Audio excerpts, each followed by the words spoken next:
Carbon nanotubes were initially discovered by Raduškovic and Lukanovic in 1952, and then were later rediscovered in 1991 by someone named Jima. They were discovered in waste products that came from making carbon fullerenes, which are 60 carbon atoms arranged to look like a soccer ball. These nanotubes have many interesting properties, such as being incredibly stiff and strong, as well as having interesting electronic properties. A single-walled carbon nanotube is a single layer of graphene in a honeycomb structure, rolled into a cylinder with only one atom fit, because that's what graphene is. It becomes a multi-walled carbon nanotube when multiple sheets of graphene are rolled together with slight separation between each layer of walls. Thank you. All right.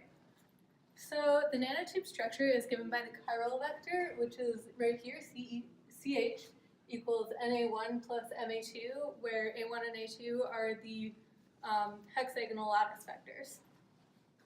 So there are different types of carbon nanotube structures that correspond to different thetas.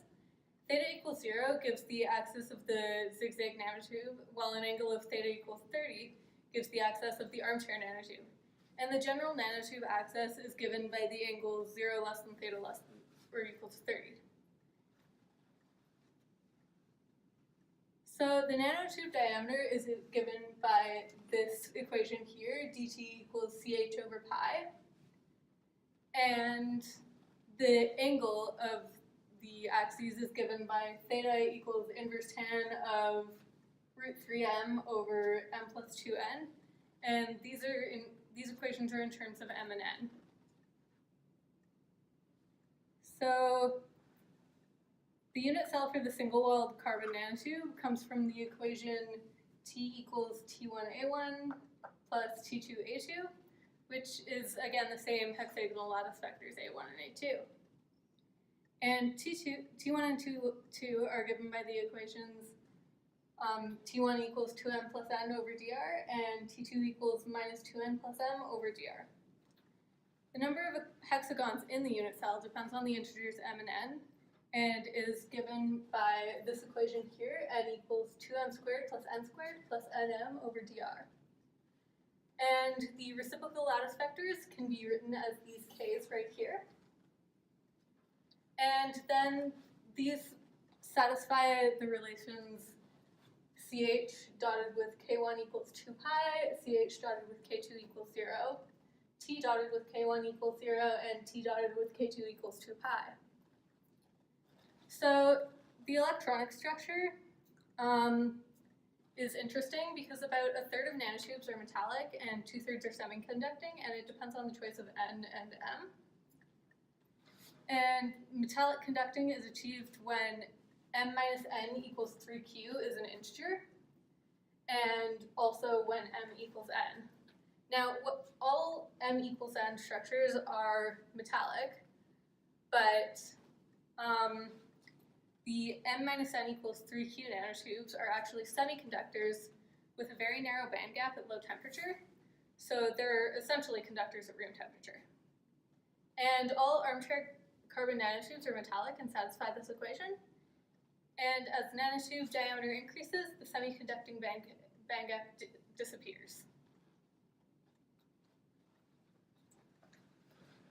Now, as far as production of carbon nanotubes goes, there are two methods here. This one is arc discharge. It's a simple circuit with a carbon electrode in a just inert gas, such as argon or helium. Carbon is run through that, and then it evaporates the carbon, and nanotubes grow off the end of the negative electrode. So, yeah. This kind of process of the carbon that's actually used here, it uses up to like 75% of it will actually be used in the production of nanotubes, is not wasted. And it can produce nanotubes with diameters between 2 and 20 nanometers, and of lengths of several micrometers, showing that nanotubes have a much longer length to diameter ratio. This was Jima's, as we mentioned earlier, that was his original way of.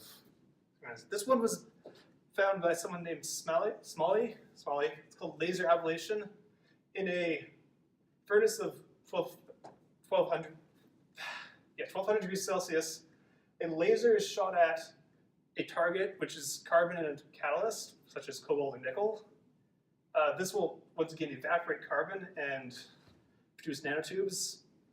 This one produces more uniform nanotubes of bundles 5 to 20 nanometers in diameter and hundreds of micrometers long, but they're very tangled, and the process of actually separating the tubes afterwards is difficult.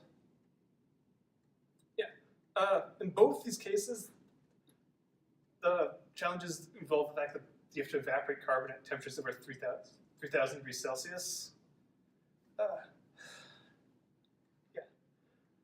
And in general, nanotubes have many properties. They have a high Young's modulus, which is tensile elasticity, along with tensile strength. So they could have use in composite materials with improved mechanical properties. They are also nearly perfect 1D conductors. So at low temperatures, they have phenomena such as single electron charging, resonant tunneling through discrete energy levels, and proximity-induced superconductivity. As was mentioned earlier, they have sensitive electronic properties. So by putting small defects in that hexagonal lattice of the tube, such as changing one to a pentagon and one to a septagon, you can create junctions that are the same as a metal semiconductor or a junction between two different semiconductors, and just have it at very small sizes. Water can flow through the tubes.